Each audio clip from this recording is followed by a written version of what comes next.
Good morning, good afternoon, and good evening from wherever you're joining us. I'm coming to you live from the Cyber Exchange studio here in the beautiful town of Ajax at the picturesque St. Francis studio.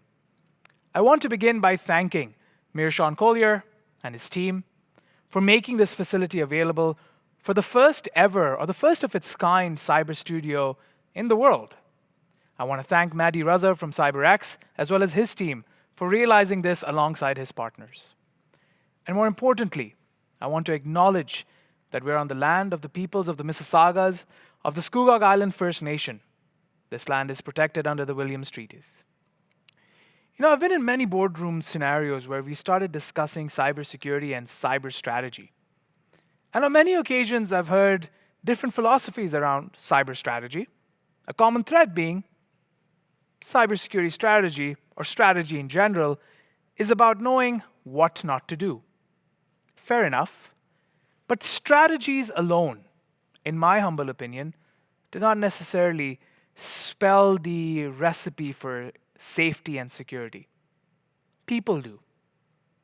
Our hiring practices, our talent management practices are at the core of our success. You don't bet on strategies, you bet on people. Many a times I've met with companies through various mentors of mine, through various partners of ours that work with me at Durham College in my role as a faculty member, but also in my role in managing research projects, but also in my role as the lead of the Cyber Exchange Advisory Committee. I get to meet with a variety of companies that have had a breach, that have had a moment when their systems have been hacked. And you all know very well, it took them probably 20 years to build a reputation and 5 minutes to lose it. And often they wonder, why didn't we have the right skill sets or the right people in order to preempt what was about to happen to us, or at least protect us from what has happened to us? And often I turn to them and say, that's because, in my humble opinion, you've engaged in a process of hiring in a very interesting way. You've hired for yesterday as opposed to hired the talent which is required for you tomorrow. My guest today is a partner at the Phelps Group, a good friend, a recent addition to our Cyber Exchange Advisory, and somebody who has repeatedly reminded me about the need to compose ourselves with the people through which we build strategies. Whenever I talk to my guest, who I'll introduce you shortly, I'm always reminded of the saying that when you want to get your point across, there's a particular approach you need to take. Don't raise your voice, raise your words. Flowers don't grow with thunder, they grow with water. Jayson, welcome to the Cyber Exchange and welcome to the Power Hour. It's a pleasure to have you.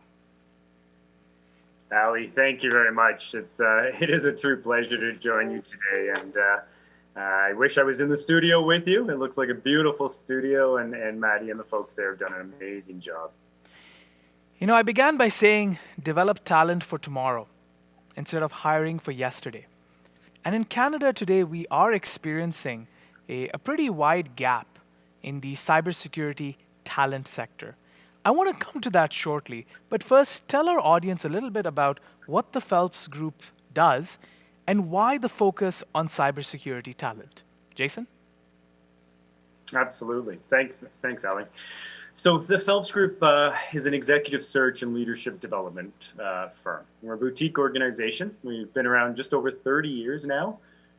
We have multiple offices in Ontario, and we focus across public sector, but also across the private sector. And it's interesting.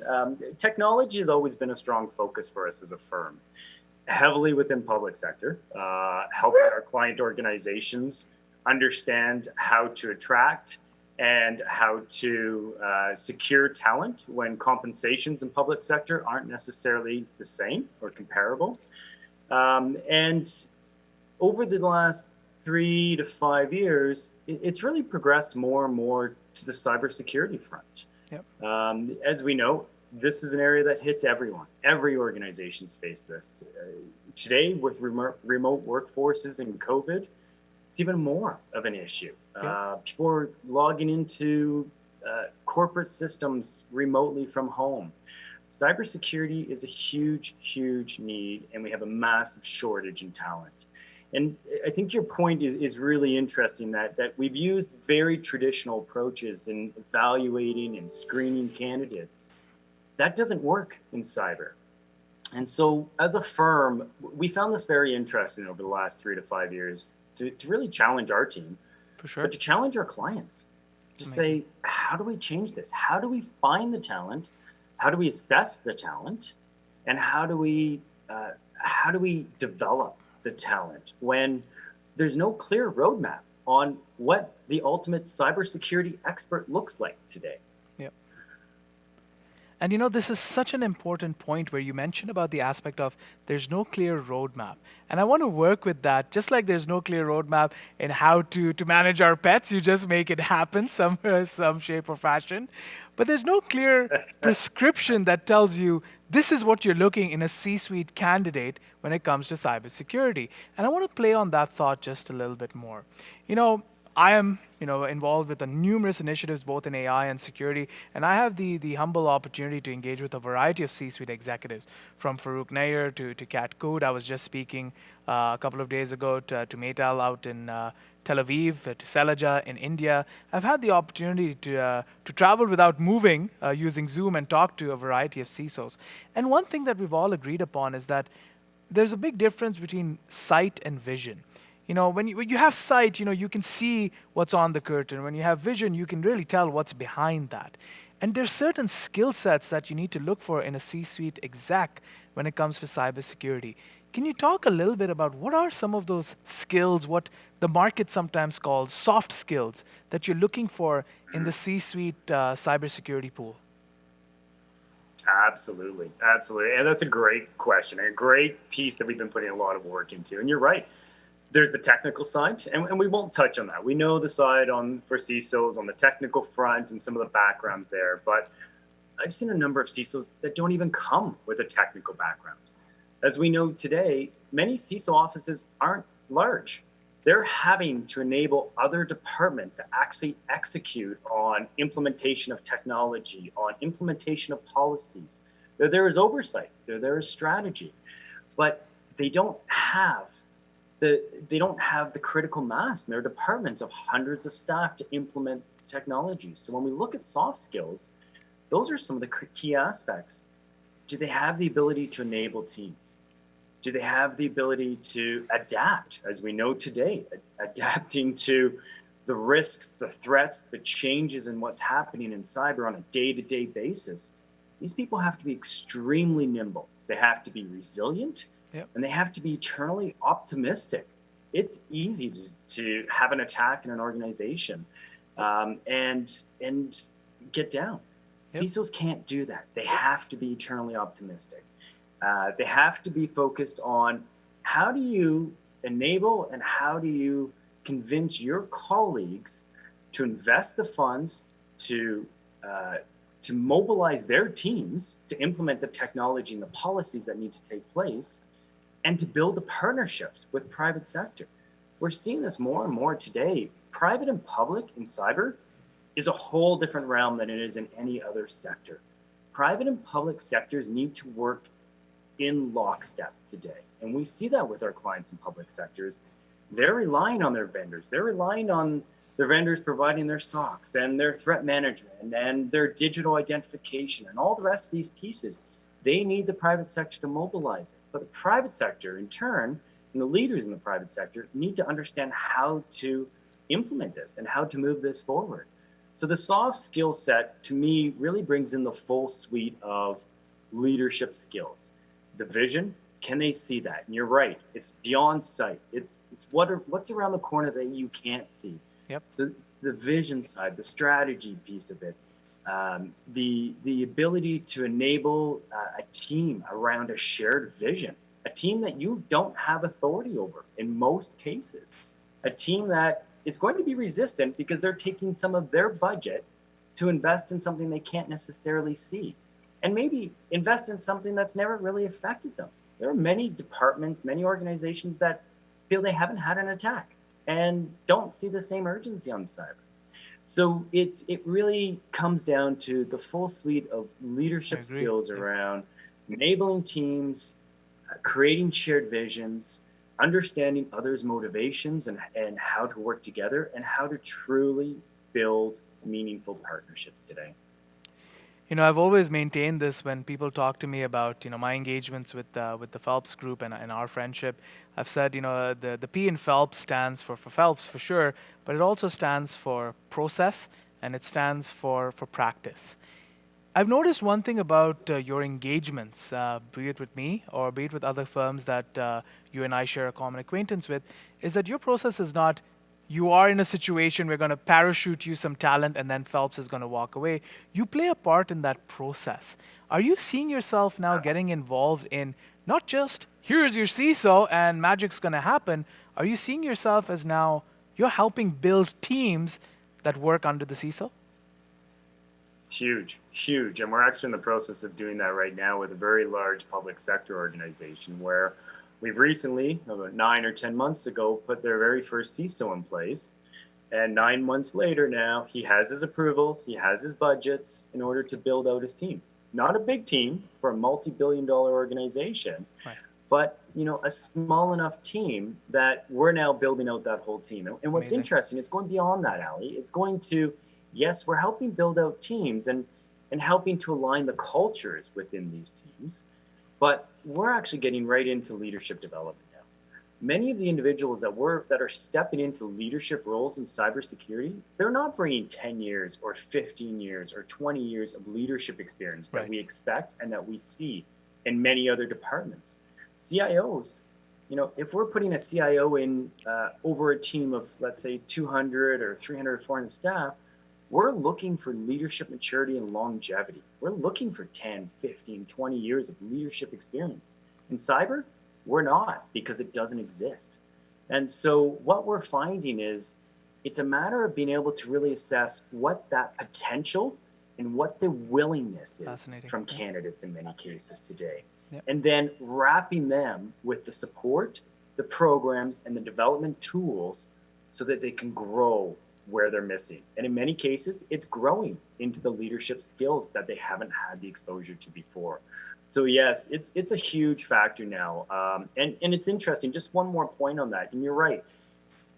Our process over 30 years has never been we start a recruitment, we give you your candidate, and we put your candidate in.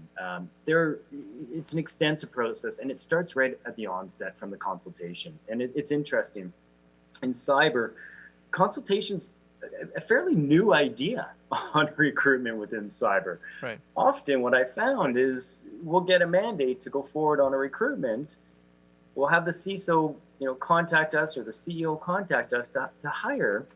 And when we get into discussions around who else we should speak to about the position and about the candidate profile and about the mandate, there's silence on the other end so often because they don't think about that. And it's such a natural piece. And then so we're in the process right now of building out a senior management team within a cybersecurity group. And in working with the CISO, we've developed a list of key stakeholders that will have considerable interaction, client groups, partner groups with this team. And we're now going through a full consultation with each of these folks to get an understanding of what are they looking for? What are those skills? Technical, but more soft skills. What's the experience and what are they looking for and how will they measure success? And it's been interesting. We've had a few members come back to us to say, I don't have the technical background, so I don't think it's worth talking to me about the consultation. Right. Speak to the technical folks. And this is when we push back to say, no, you're exactly who we want to speak with. We need to understand what the skills are that are going to help these leaders partner with your department and with your teams. So it is becoming a full wraparound of recruitment, helping organizations understand what those skill sets are beyond just the technical skills, right through to the onboarding and support for our candidates and for our clients. One of the great things about engaging with you is your firm's own talent in scouting out talent. And I've always maintained this, right, Jayson, is that, true talent is in the ability of someone like yourself to help other people realize their hidden talents. And I've often heard you talk about training programs because you've made this point repeatedly. If you recall, you were at and thank you for supporting us at the Global Cyber Olympics, believe it or not, about a year ago. You were also at the CISO forum, and you highlighted this fact that there are a lot of dangers in thinking of the CISO as a product, even in thinking of CISO as a service, because it's a process, it's a work in progress at all times. You've started off some talent training programs for CISOs. You started off a whole bunch of activities to help groom future CISOs. Can you talk to me a little bit about the supports that you provide CISOs after placing them in a particular community or a particular organization? Yeah, absolutely. Absolutely. So, and this goes beyond just the cyber side, of course, Yeah. as far as our onboarding programs, but we have a series of both formal and informal onboarding, coaching, and development programs that we work with senior leaders on, including CISOs. And so the big one for us with CISOs is around the coaching side. What Yep. we've found is CISOs need a one-on-one mentor, coach, but almost champion in some ways that they can speak to, that they can confide in, that is outside of their organization, that they can trust, and that they can bounce ideas off of and learn from. And what's been really interesting is we've been aligning a number of CISOs really with two coaches. One that brings the technical, the cyber background that can help new CISOs grow around that front and how to position the whole cyber strategy within an organization because they've got the experience in depth. Yep. But the other side is tying in a second coach specifically, again, to my point earlier, around the leadership front, how they grow their teams, how do they build the diversity. We started this today, our discussions about how difficult it is to find cyber talent. That's not getting easier, that's getting harder. And it is going to continue to get harder as the demand increases globally. This is a challenge here, but it's a challenge everywhere. And so there are a few key aspects that we're really working with organizations and CISOs and their departments around embracing the diversity and inclusion. As we know, women in cybersecurity is still quite small as far as Yep. a number. It has to be a huge focus. We're working with organizations, we're working with CISOs, again, around unconscious bias. Yep. And how to embed within their leadership team supports to bring a much more inclusive and a much more diverse team to the table, to provide the supports, and to attract. We can only do so much as recruiters out in the market and positioning our organizations. Right. But, and we can bring the diverse talent there. We shoot for Absolutely. 50% diversity on our long list when we present to our clients, and that doesn't change within cybersecurity. We're not always there yet in cyber, but that is our goal that we're striving to constantly. And but it comes beyond that. It's beyond what we can do as far as training development on that front. It really has to come down to the culture within the CISO's group and being able to truly demonstrate that they support, they embrace the Absolutely. Yeah. diversity, and that they develop that talent as Yeah. well. I was talking to a colleague of mine. You may know her, Sarah Qureshi. She's on our advisory council as well for Cyber Exchange, and I'm sure you'll get introduced to many of them.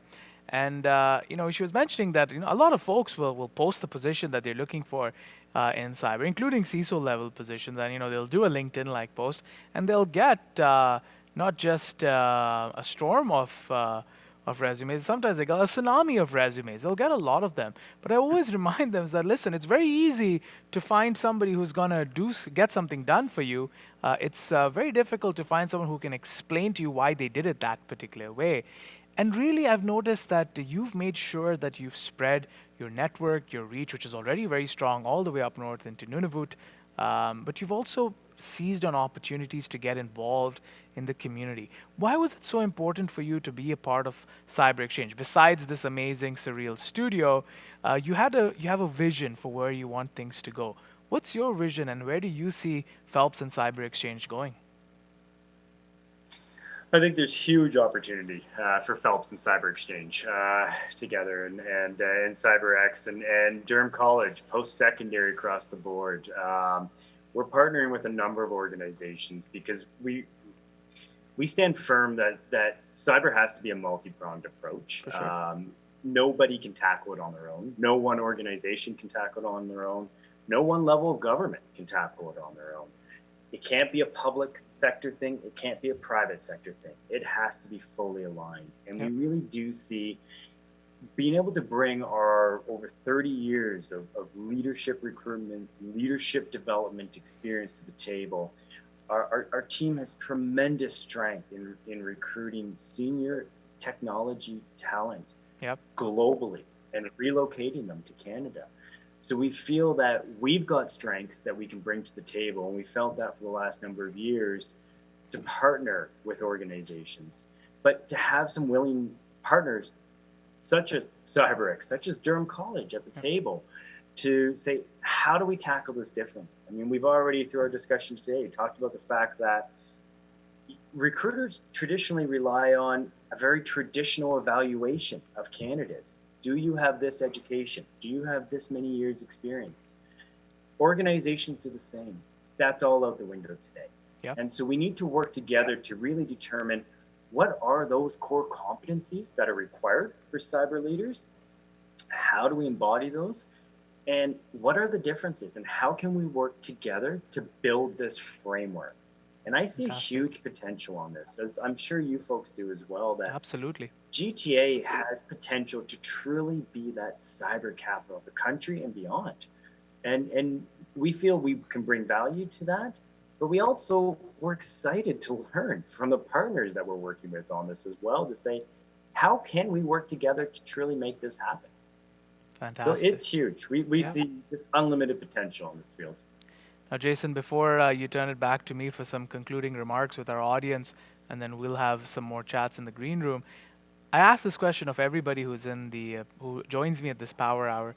If there's a book or a movie or something that you would want, an artifact that you would like to recommend to someone to take in order to understand the Phelps philosophy around cyber, what would that be?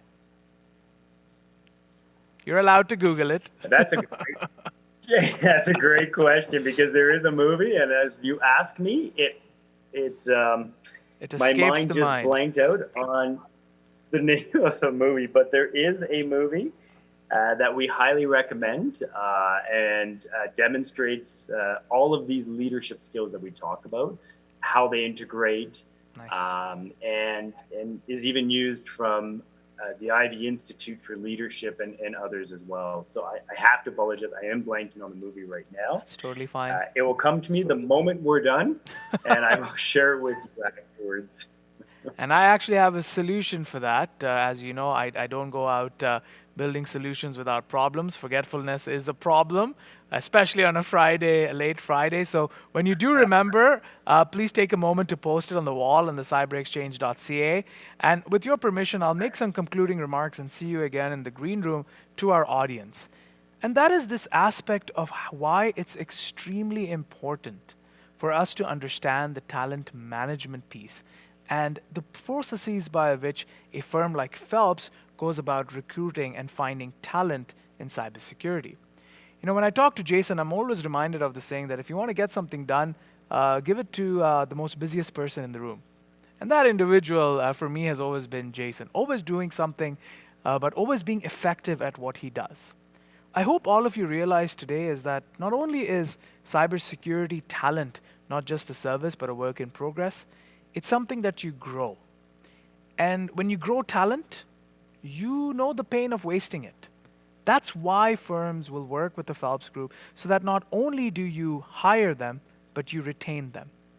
You've heard me speak a lot about this aspect around something that Dustin Kello from Durham Recruiting talks about, which is the idea of we always hire for skill and fire for fit. Here's where you can strike the right balance, not just from your C suite hires, but also from the teams that work within your SOC environments. I've had the pleasure of working with Jason a lot on a variety of projects. In fact, he's working with my team right now on a data driven assessment process for candidates, which will promise to be something very exciting in the space of talent management and team development. You will have the opportunity to engage with the Phelps Group at various Cyber Exchange events, but also on the cyberexchange.ca portal, where you will notice that they will have a lounge where you'll be able to see some of the processes that they have in place and some of the opportunities that they have that you might want to avail of. You know how often we think of greatness? Well, if you want to convert your signature into an autograph, getting to know the Phelps Group is probably a good step. With that, I'm going to thank Jayson for all of his time and thank you all for joining us today. And I look forward to seeing you at another episode of the Power Hour. Jayson, thank you very much for your time. Ali, great pleasure as always. Pleasure is mine. Thank you.